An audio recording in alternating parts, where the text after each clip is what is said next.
Well, I was getting ready to do a 25-hour run time on this Hangkai 3.6 outboard motor. So I took the cover off. And one thing I'll mention that is good, if you've watched some of the other videos, I had mentioned using beeswax. And I just got this off of Amazon. It's called Treetop Honey Products. And it's just a bar of beeswax, and if you remember, I coated the pull start cord. It has held up amazingly well. It shows no wear, so I continue to recommend that. However, once I took this top off and I just started looking at the motor, fortunately I was not out on the lake. This has 25 or less hours on it, and this has been talked about by others that these fuel lines are junk. I thought it was because people were accidentally or could only find ethanol blended fuel because there is a warning not to use it because it will rot the fuel lines. Well, I did not, and I used the highest test fuel with no ethanol, and I barely moved this, and this clear yellowish fuel line snapped off right at the tank. Because there was either a vacuum or pressure in the tank, it began shooting fuel everywhere. And until I loosened the gas cap, it was a potential hazard. Years ago I knew someone that had something like that happen, and a drop of fuel went and hit an incandescent light bulb. Thankfully I don't have any of those in here. It broke the light bulb and then inflamed the person's garage, and the person was seriously burnt. So be aware of that. My recommendation now is immediately, if you buy this motor, replace these fuel lines. I'm going to replace both of them, the clear and the black. I've pulled them both off. I'm going to get about a 1 foot section of each piece, and I'll just cut it to fit. But that's the latest on the motor. The rest of it, I've been pretty successful. 25 hours, and it's not showing a lot of wear and tear. I've taken the gas tank off. I'll give you a close-up of the motor and show you how it looks after 25 hours of runtime. But again, I've done some other things, spark plug and one cord or maybe 2 cords until I started using the beeswax, and that's really helped it.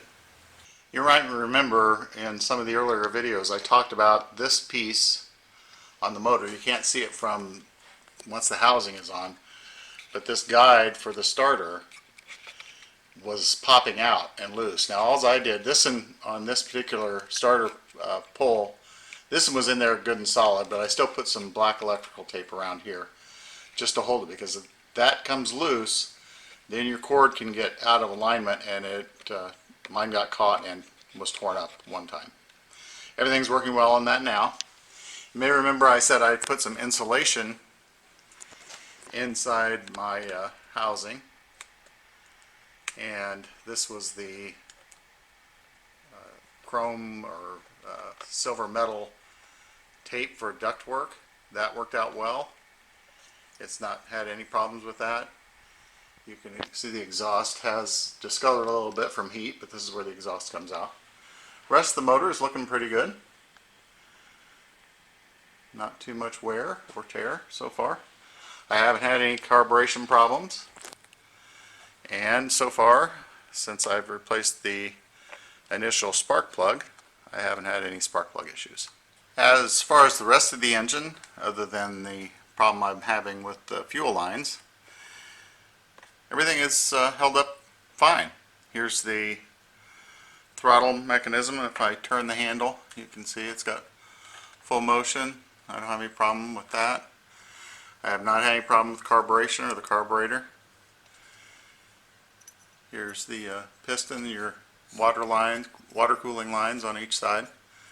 Spark plug, I've not had any problems there either. So as far as the overall motor itself is going, everything seems to be working fine. Okay, I went to Ace Hardware and tried to come up with the right size fuel line and it's similar, but the diameter is less, and I'm concerned that when I feed it through this gasket in the gas can, that's going to be kind of loose right there, and I'm afraid fuel will seep out if I put too much fuel in the fuel tank. So I went to Amazon, my trusted source, and I was able to purchase a packet of fuel lines that I think will make up for all of them. So this packet, I think there are 4 or 5 different sizes in this, but it was still less than what I paid at Ace Hardware. And for the original line, I think I've got a pretty good match in this one right here. It's the larger one, because I'd rather the outside diameter be a little more so it's tighter. And the inside opening is just slightly smaller, but I already know I can fit it on because I was able to force on the one from Ace Hardware. So that's what I'm going to do. And I'm going to also replace the black one that came. This is the one that had the fuel filter on it, and I think that'll match up just as well. I was able to pull out the original fuel line that went into the fuel tank, and I measured this. Actually, it was the other way around. It's about 9 inches long, and this replacement fuel line is 4 feet. So even though this is made in China and looks the same, at least I can put a backup in my toolkit that I take with me on the boat. Okay, this is the one that will have the fuel filter on it. So I'm going to put in the one that's slightly lower just to help me remember which one it is. And this is a little bit of a snug fit, but I'm going to slide it in further than what it needs so I can bring it out through the top. Now that I have a lot of it inserted, I can reach in with this grabbing tool and gently pull that out. There we go. And now I can reattach that fuel filter. Okay, I changed my mind again. I did end up using the one that was a little heavier, so it was pretty tight getting in, which is good. And now I've got the fuel filter on. I've forced it on. So now I can start pulling this back out. And I want that fuel filter to rest on the bottom, and that's perfect. It's you won't be able to see really, but it is resting on the bottom. So that's the length that I want. And now I can cut this to length, and this goes again to the lower, the intake. So I don't want too much excess, so I'm going to cut it right about there.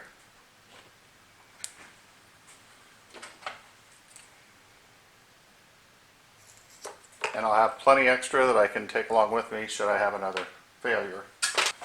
Okay, now that I've got the fuel filter in the bottom of the gas tank, now I can connect this to the lower fuel intake port.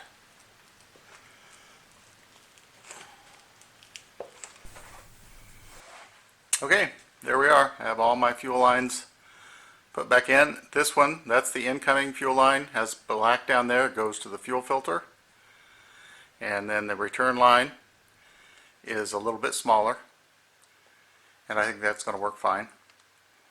If you ever mix up and aren't sure which line is which, when you pump the fuel with the plunger bulb, the outgoing one will have air bubbles pop out of it.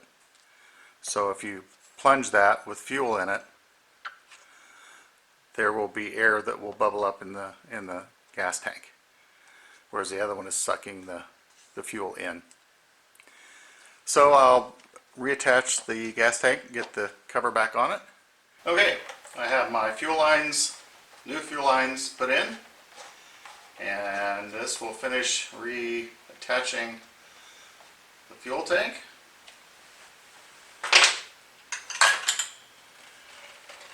And we'll reconnect the cover.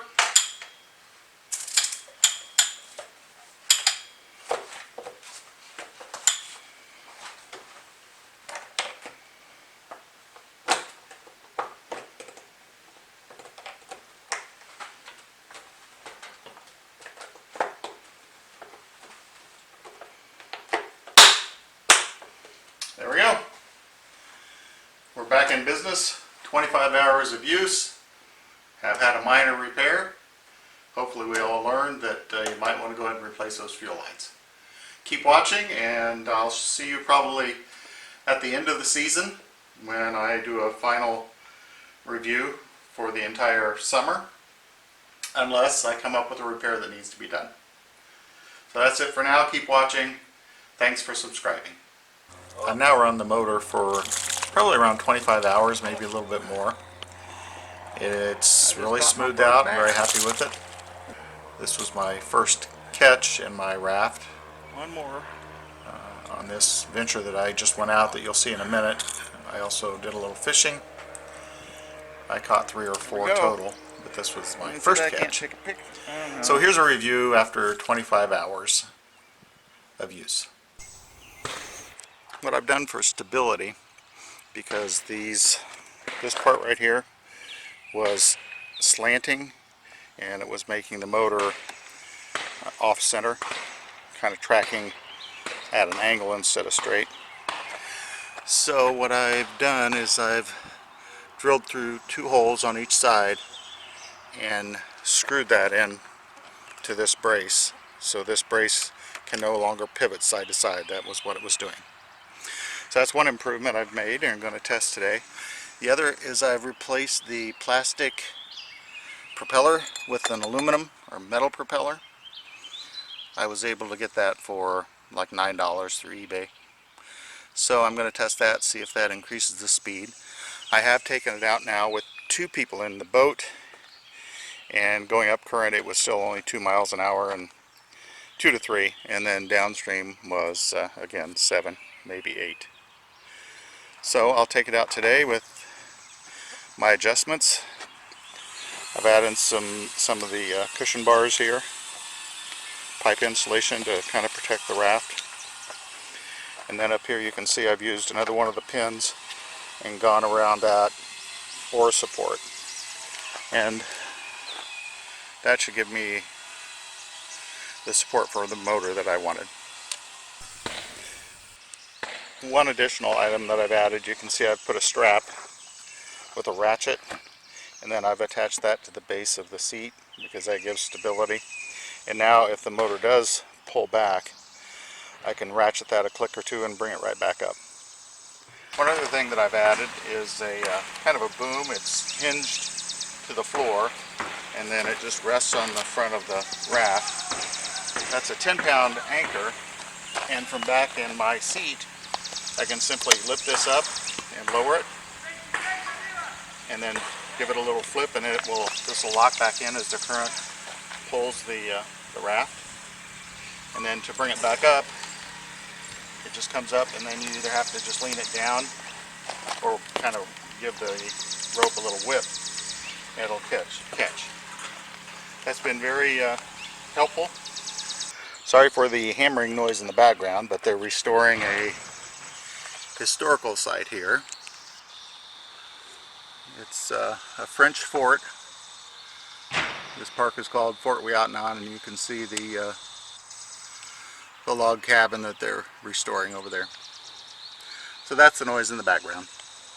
Just a nice park here in Indiana along the Wabash River with a boat ramp.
So that gives you a little overview of after 25 hours of runtime. Again, highly recommend you change these. I mentioned a few times in my videos to ask people to subscribe. If you do subscribe, then when I have a problem with the motor and I have to do a repair, I will make a short video of it, as I'm doing today with the fuel line. So consider subscribing. Check out the other videos that I've made on the purchase of this motor, and hopefully it will be helpful. So my adventure continues. Stay tuned.